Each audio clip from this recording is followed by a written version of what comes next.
E a Bíblia Sagrada vem nos mostrando que tudo que Deus fez era bom. E a Bíblia vem sempre nos dizendo que Deus viu que era bom. Tudo que Deus criou, Deus agora ele viu que era bom. Porque tudo que Deus havia feito era perfeito. Tudo que Deus já havia feito até então, criado, ele via que era perfeito. Mas quando nós abrimos a Bíblia Sagrada, aqui no capítulo de número 2, no versículo de número 18, nós encontramos o Senhor, uma afirmação do próprio Deus dizendo: não é bom que o homem esteja só, far-lhe-ei uma adjuntora que esteja como diante dele. Aí a gente continua lendo, vai nos dizendo que Deus havia criado todo o animal e que Deus havia os trago a Adão, e tudo que Adão chamou, assim foi também o seu nome. E a Bíblia Sagrada agora vem nos dizendo que para o homem não se achava adjuntora. Quando, amados, eu começo a olhar para esse cenário, eu começo até mesmo ficar imaginando, e eu gosto de usar alguns exemplos simples para que nós possamos entender. Eu imagino Deus como se fosse uma criança, alguém com um quebra-cabeça na mão. Quando você está criando, você vai procurando umas peças e vai encaixando até você conseguir terminar aquele quebra-cabeça. Tudo que Deus havia criado, Deus trouxe a Adão, e Adão foi colocando nome em tudo, foi colocando, mas para ele não se achava adjuntora. Mas eu amo o versículo 18, porque o versículo 18 diz assim, o Senhor dizendo: não é bom. Tudo que Deus havia criado, ele viu que era bom, mas agora nós encontramos uma afirmação dele dizendo que não era bom que o homem estivesse só. Aí eu acho lindo que o Senhor ele vai dizendo assim: e far-lhe-ei. Essa expressão me indica que o Senhor ele estava dizendo far-lhe-ei, ou seja, farei nele uma adjuntora para que esteja como diante dele. Quando nós olhamos, quando Deus ele cria o homem, ele disse assim: façamos o homem conforme a nossa imagem e a nossa semelhança. Quando Deus ele diz isso, eu começo a entender isso. No original ele estava dizendo: façamos o homem conforme a nossa imagem e a nossa semelhança. Sabe o que Deus estava dizendo? Quando se olhar para o homem, vai refletir a minha imagem. Meu filho, quando alguém olha para você, só de olhar para esse povo que está sentado aqui nessa manhã, já é motivo de eu glorificar. Por quê? Porque para onde eu olho, eu vejo refletir a imagem do Deus Todo-Poderoso. Aleluia! Eu vejo refletir a imagem do Deus Todo-Poderoso. Dê uma olhadinha para o seu lado assim e veja aí alguém que reflete a imagem do Deus Todo-Poderoso. Aleluia! Graças a Deus. O Senhor agora estava dizendo: far-lhe-ei uma adjuntora. E a Bíblia Sagrada vem nos dizendo que agora, havendo Deus posto, pois Deus fez agora, colocou um profundo sono sobre Adão, colocou agora um profundo sono sobre ele. E a Bíblia Sagrada vem me dizendo que ele agora adormeceu. E agora Deus foi lá e tomou uma de suas costelas, e da costela que Deus havia tirado dele, Deus formou uma mulher e trouxe a Adão. Ou seja, agora quando eu vejo Deus olhando para tudo que ele havia feito, tudo que ele havia criado, ele diz essa expressão: far-lhe-ei, eu vou fazer nele. Deus agora faz cair um profundo sono sobre o homem, e de uma das suas costelas Deus tira, aleluia, Deus tira uma das suas costelas e agora começa a formar uma mulher. Quando eu olho para esse quadro, Deus tirando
preparar alguém para mim, mas está demorando tanto que eu vou dar o meu jeitinho.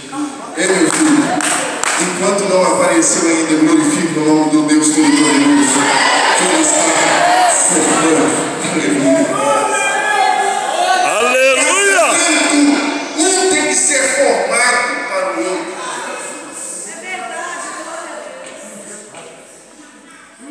Por que disso?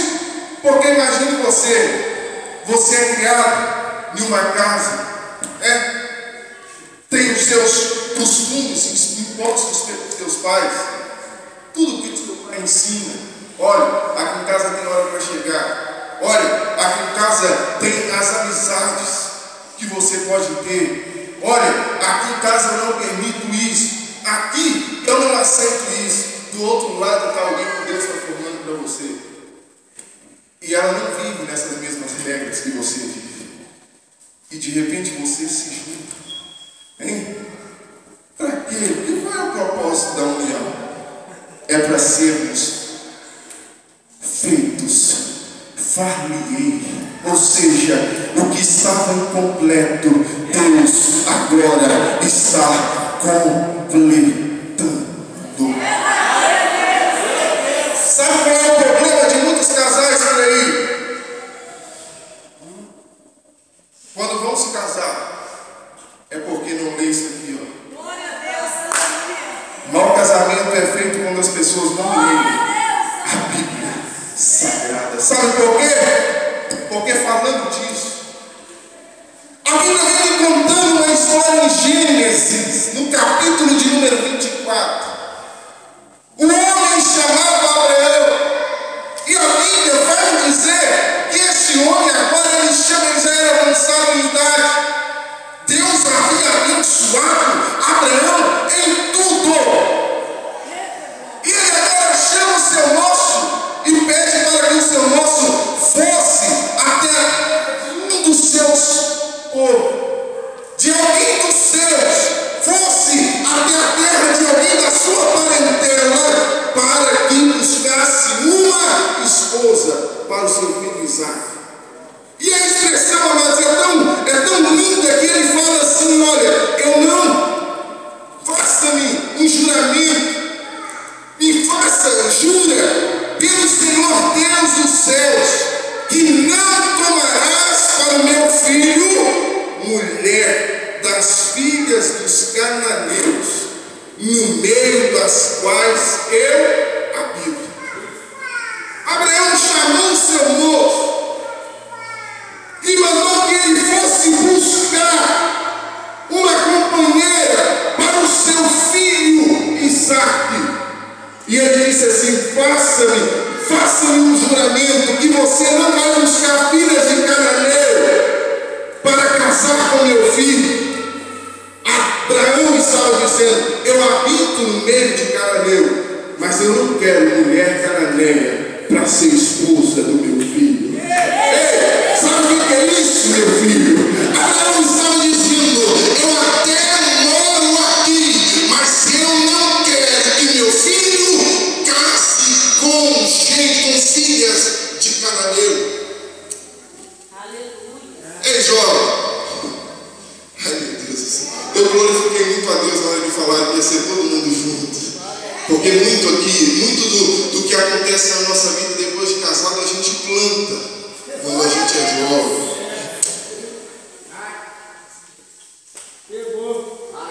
O melhor de Deus para você. Você está doidinho para casar, não está? Lá em cima da sua casa tem lá, né, jovem? Um camaradinho à toa, não faz nada. Dia inteirinho lá na esquina da sua casa cantando funk, boca imunda, soltando palavrão. E você acha que é isso que Deus tem preparado para você? Está pertinho de você, mas não é isso que Deus tem para você. Toda hora você abre o portão. Abraão disse: não traga mulher, filha de cananeu. Eu habito no meio deles, mas eu não quero. No meu filho, isso eu não quero. Ei, pode todo dia que você abrir o portão, ele está lá, mas Deus não quer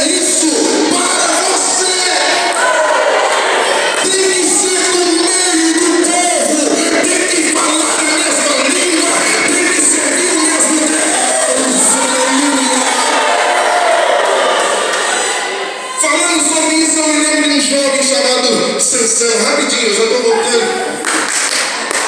Sansão viu lá no terreno inimigo e disse: pai, eu vou casar. Filho, com quem? Na hora que Sansão falou, o pai falou: que não tinha. Tem moça aqui, você vai procurar no meio dos incircuncisos. O que era a circuncisão? A circuncisão era uma aliança do povo de Israel para com Deus. Em outras palavras, o pai de Sansão estava dizendo: você vai procurar gente sem aliança com Deus para se casar. Eita Deus! Antes de você colocar uma aliança no dedo de alguém, antes de você deixar alguém colocar uma aliança no seu dedo, procure primeiro ter aliança com Deus.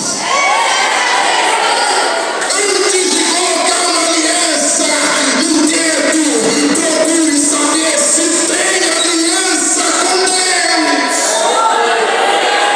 A exceção é povo circunciso, é povo que não tem aliança com Deus. Eu vejo essa preocupação em Abraão. Ele estava dizendo: eu não quero incircunciso sem aliança com Deus para casar com meu filho. Ei, jovem, não procure gente que não tem aliança com Deus.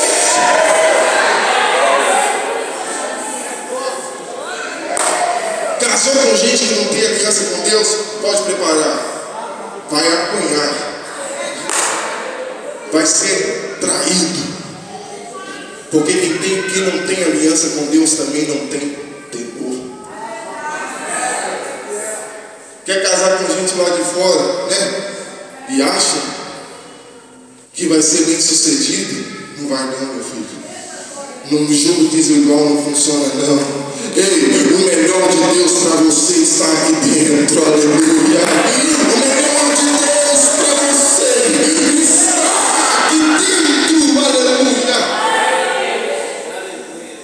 E agora aquele homem, ele foi, o servo de Abraão, ele foi procurar alguém, procurar uma donzela, e ele no meio do caminho ele faz um voto e ele diz assim: a mulher que Deus, ou a noiva que Deus tiver preparada para o meu filho Isaac. Ele sentou lá no poço que ficava geralmente à porta das cidades. Ele se assentou ali e muitas delas vinham tirar água do mesmo poço. Mas o que ele disse? Aquela que vinha me oferecer o que de beber, aquela que vinha e não só dar a mim de beber, mas como também dar de beber aos meus camelos. Ei, irmão, camelo bebe água demais, gente. Olha o voto que Eliezer fez, olha o propósito que ele colocou no coração. Ele saiu da casa de Abraão com 10 camelos. E ele disse: que sair me der de beber. Poço é fundo. Que sair com um cântaro me der de beber a 10 camelos. Essa será a noiva ideal para o filho do meu Senhor Isaac. A primeira característica que eu vejo era que a esposa ideal para Isaac, ela tinha que ser trabalhadora. E de repente, ele nem tinha acabado de falar, de repente saiu quem? Rebeca. Ela saiu.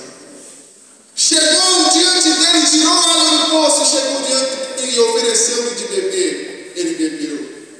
E a Bíblia diz que ela voltou e pegou de novo água no poço e deu de beber a 10 camelos. Que mulher trabalhadora. Que jovem disposta. Ela deu de beber a 10 camelos. E ele agora viu que Deus havia honrado o seu propósito. Levou ele à casa de seus pais. E ele fez-se conhecer que ele era servo de Abraão. E a Bíblia diz que o pai, Betuel, e o seu irmão mais velho chamaram e ordenaram que ela fosse com ele. E ela se parasitou em mim. E o que mais me chama a atenção é que enquanto Eliezer foi buscar uma noiva para Isaac, a Bíblia diz que Isaac, ele foi para o campo orar. Eu encontro nessa história linda, por quê? Porque Isaac sabia, ele foi buscar uma noiva para mim. Enquanto isso eu vou orar. Rebeca me chama a atenção porque ela era trabalhadora. Isaac me chama a atenção porque enquanto foi buscar uma esposa para ele foi orar. Aleluia. Eu vou dizer uma coisa para os jovens. Aleluia. O melhor lugar para você buscar alguém de Deus para a sua vida ainda é na oração. Aleluia. Enquanto você está orando, aleluia, Deus ele está preparando alguém. Enquanto Isaac orava, Deus confirmava uma pessoa disposta, trabalhadora, para estar ao seu lado. Ele é filho. Você hoje reclama, você que já casou, né? Você se reclama daquela bênção. Ai, meu Deus do céu, que você tem lá na sua casa, mas você buscou na oração. Porque a oração, enquanto você ora, Deus ele vai trabalhando. Aleluia. Foi muito bom ouvir aqui que o meu casamento é resposta de oração. Aleluia. Glória a Deus. Meu filho, busque na oração. Casamento é bom demais, mas melhor ainda é quando é fruto de oração.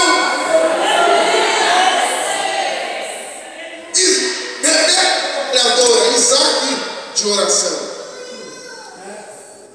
E de repente Isaac viu de longe. E Isaac foi caminhando para perto. Aí eu percebo uma segunda característica muito linda em Rebeca. Ela estava, quando Isaac foi se aproximando, ela estava em cima de um camelo. Um camelo é alto. Camelo é alto. E a Bíblia Sagrada vem dizendo que quando Isaac se aproximou, ela desceu do camelo. Perguntou o moço, aquele quem é? E ele disse, aquele é o meu Senhor. Ela virou para aqui e se cobriu. Aleluia. Tem gente que já entendeu o mistério. Ela viu o seu noivo. Ela desceu, e quando ela desceu de um camelo alto, mas ela desceu, viu o seu moço e se cobriu. Aleluia. Ela não fez pose sensual, não. Aleluia. Ela se cobriu. Aleluia. Ela desceu do camelo e viu o seu moço. Ela se cobriu. Ei, jovem, ai meu Deus do céu, eu vou falar. Você fica todo encantado quando você vê uma pessoa se insinuando. Meu filho, a pessoa que Deus ele tem preparada para você é aquela que tem temor.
Estava agora ele tendo uma adjuntora do seu povo da sua parentela, Meu Pai. trabalhadora e temente a Deus. Eu tenho um conselho muito lindo para dar para os jovens. Aleluia. Porque na época da juventude é a época que a gente está com todo o vigor, com toda a disposição. A época da juventude é aquela época que a gente tem força para tudo. A gente tem disposição para tudo. Mas é a época que Satanás mais tem investido no meio da igreja, principalmente numa área sentimental. E muitos têm dado lugar para Satanás e não têm esperado o tempo de Deus. E uma coisa eu vou te dizer, meu filho, a melhor coisa que tem é você esperar no tempo de Deus. Ele casou-se com ela. Eu vejo se cumprir aqui o propósito de Deus de fazer uma disjuntora para o homem. E eu acho lindo que Deus, ele cerrou da costela de Adão e formou uma mulher e trouxe a Adão. Olha a expressão. E formou uma. Eu vou contar até 3 e vou dizer. E formou uma e você vai gritar. Amém? 1, 2, 3. E formou uma mulher. E formou uma mulher. Uma.